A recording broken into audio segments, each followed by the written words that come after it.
I've been in the painting business for 20 years, pretty much my whole working career, and every single year in the painting business, there's been a slow season. I live in Colorado, and it gets slow every single year, and somehow we've made it through all those years. I've been running my own painting company for 15 of those 20 years. We've grown that business to about $24 million a year, and so we've done really, really well. And I think that we do a really good job taking advantage of the slow season. So in this video, I want to break down for you the 6 things that you can do during the slow season that massively benefit your business and your life. So let's dive right in. The first one is going to be the most important thing that you do all year.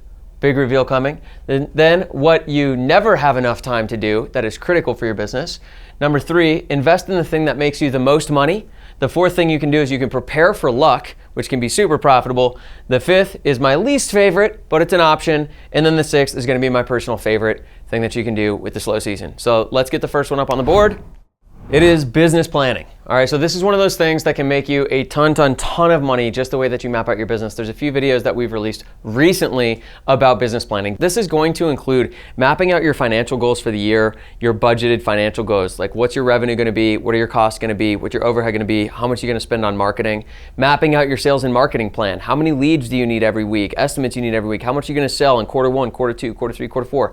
Then, how much are you gonna produce every week and every quarter? What's your gross profit going to be on those jobs?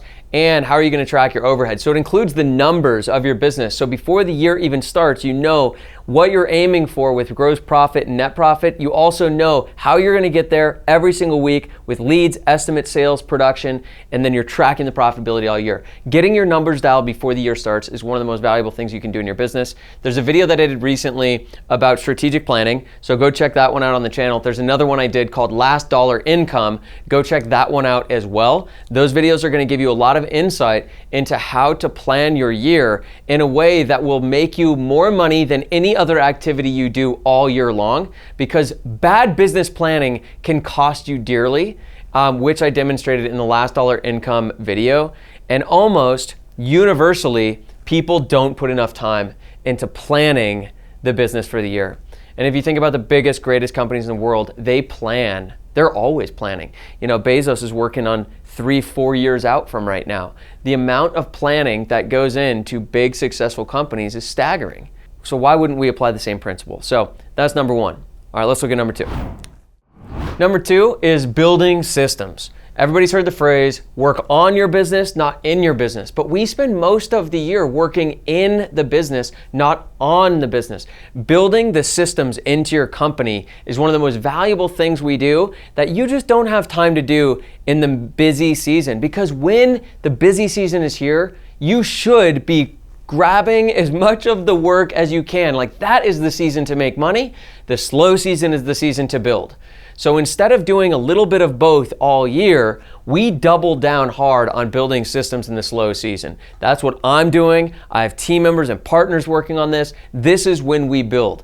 And as you build your company, you're going to have more systems to build, and all those systems should be improved. One of the greatest illusions that I had in my own journey as an entrepreneur is I thought that once I got my business big enough, I kind of was done. Like, it's like once we get it to there, we're good. And the reality is that the bigger your business gets, the more systems need to be built. And if you want to run a great company, you should always be improving the way you do things. There are so many things that we know we can do better with project management, with sales, with just coordinating everything through the whole pipeline, with our office management system, with how we coach people and train people. Every system we have in our company needs to be improved again and again and again and again. There is an endless amount of building systems, and this will make you a ton of money in your business as you invest in that, including building out your CRM or wherever you're at right now. Take advantage of this time to build systems. Now let's look at number 3. All right, number 3 is invest in the thing that makes you the most money, which is you. All right, you are the key value driver in your company. The better you get, the more trained you get, the more developed you get, the more skills you acquire, the more value you will create with your business. And when you create more value with your business and you build a better business, your business makes more profit and you reap the benefits. This is the most important thing to invest in, is you. There's no other person, there's no other system, there's no other thing anywhere that makes a bigger impact on the success of your business than you. And most people, from my observation, underinvest in training and developing their own skill set. Pick the thing that you most need to improve on to grow your business the next year and go improve on it. Watch YouTube videos, listen to podcasts, buy books, go to courses, hire a coach, do whatever you got to do to get better at your craft, because when you get better at your craft, you make more money, your business grows, and now is a great time to do that. The other thing you can do is you could also just invest in things that you're interested in. It doesn't need to be all business focused. This is also a great time of year to go and learn things that you just really want to learn. All right, let's look at number 4. All right, number 4 says prepare for luck. And what I'm referring to mostly there is commercial painting. So for those of you who are like, man, I'm really interested in commercial painting, I want to get into commercial painting, I think you should. I think every residential painting contractor should be ready for commercial painting. And the way you're ready for commercial painting is you educate yourself. And so that's why I built a commercial painting training program for Painting Business Pro, because I built it for me, because I wanted to make sure we were ready when the opportunities come. Several years ago, we had all these Kohl's department stores come to us, and we did the first one for $40,000, made $20K in profit in a week. We did the next one for $40,000, made $20K profit in a week. We did the next one for $50,000, and we got absolutely smoked. We spent more than $50,000 to produce the job. It took 3 months. It took out our biggest crew. It took out our biggest project manager. It was brutal. And we decided we're not going to do this until we learn it, and we learn it right. And that's why we built that course. So then what happened when we learned and we were ready is one year, summer, a couple years ago, I think it was 2021, we got a lead from Facebook. It was just our ads for residential painting. And it was a condo association, a bunch of condos. There were 20 condo buildings. We ended up landing that project. It was over $700,000. We made over 60% profit on it. We got down payment, progress payment, payment upon completion. As a residential painting contractor, you're going to get commercial opportunities. Some of them are great, like this job I just told you about, but some of them are death traps. And you want to know the difference. You want to know which ones are good, which ones are mediocre, and which ones are bad and to run away from, so you don't waste your time and so you don't get burned. And you want to know how to pursue the good ones when they come. How do I sell this? How do I negotiate this? How do I price this? How do I project manage this? How do I make sure this goes incredibly well so that I can do that $700,000 job again in 7 years?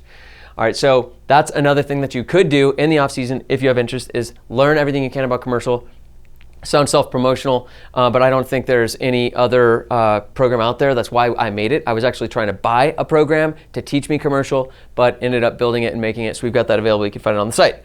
Now let's look at number 5, my least favorite, but still an option. All right, so this one is keep pushing. All right, so yes, you can also try to make the slow season not slow. You can spend more on marketing, you can lower your prices, you can run some promotions, and you can like really grind it out and try to curb the slow season. Now, hopefully you're not in a position where you need to do that. Some people are in a position where they need to do that. Like, I need that cash flow. What I prefer, and why it's my least favorite option, what I prefer is I prefer to set my goals when I'm planning for the year to make all of our money and hit all of our goals when it's easy to do so. So that the slow season, we don't need to, because it's hard to in the slow season. So that's what I prefer to do. It's why it's my least favorite option, because all these other things are so valuable that just how much effort you have to put in to get $10,000 out is way harder in the slow season than in the summer. I'd rather put a little more effort in the summer and less in the slow season, because my time is worth more when it's not slow. So that's why it's my least favorite, because all these other things are so much more valuable to put my time into in that slow season. Because truthfully, you have to build your systems, you have to invest in you, you want to continue to learn things, you've got to do your business planning. These are all things that you really do need to do, and the best time to do it is when it's slow. Now, in the event that you're someone who's like, dude, I do need to keep pushing, here's my suggestions. And they do work. One is, don't spend less on marketing, spend more. You got to ramp your marketing up, and you'll need to spend a higher percentage on marketing. So your marketing is going to get more inefficient, and you need to spend more on it, because there's less potential customers, but there's just as many people trying to get those customers, which drives marketing costs up. All right, so you're going to need to spend more on marketing, probably launch some extra sources. I also suggest you probably need to try to lower your prices a little bit and pay your crews less, because it's simple supply and demand. There's less demand, there's just as much supply, which drives prices down. So you got to not fight the market. Like, that's what it is, that's how it is. You're going to have to do jobs for less money, spend more on marketing to get those jobs, and you probably want to create some kind of seasonal promotion to promote those lower prices. You can also start creating some promotions to get people locked in at cheaper prices now for next spring, so at least you can start collecting some cash flow through deposits. So that's number 5. And then let's get to my personal favorite, number 6, which is my personal favorite, which is to relax. All right, so it's relax, travel. I mean, this is what I did for like so many years of my business. I do less of this now. I've got 2 kids and like just the stage of growth we're at in our company. I'm doing a lot more of these other things right now, and I'm not as relaxing as much as I would like to, but for most of my painting career, that's what I did. You know, my wife and I took a month-long trip to New Zealand in November, December. We did a ski trip around the world where we skied at 26 ski resorts over about a 6-week period, and a bunch of other trips. So we took a lot of travel, a lot of time off, and you know, I was in my early 20s, so I snowboarded and did a bunch of nothing. So kind of enjoyed that, you know, or I'd spend time with family or friends or whatever. So I think that part of the reason we get into business is to create freedom. And the slow season does give you that gift as long as you've planned appropriately so you don't need it.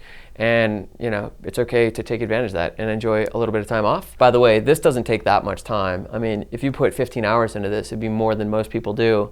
You know, you can build systems a couple hours a week and make a big dent. You can invest in you. Like, you could do this all very part-time and still relax and take some time off. So hope you got a lot out of this video. Enjoy your season. Let me know what you're gonna do from this list in the comments below.